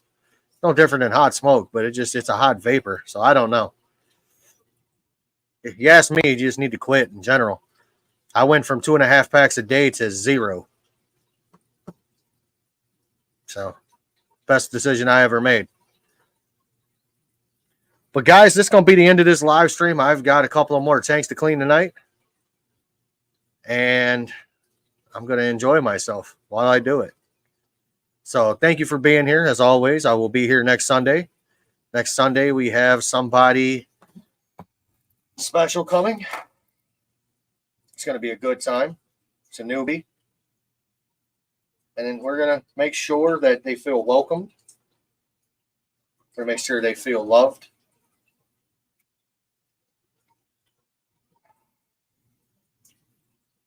We're going to have price tag aquatics next week. That'll be good. But again, guys, thank you for being here.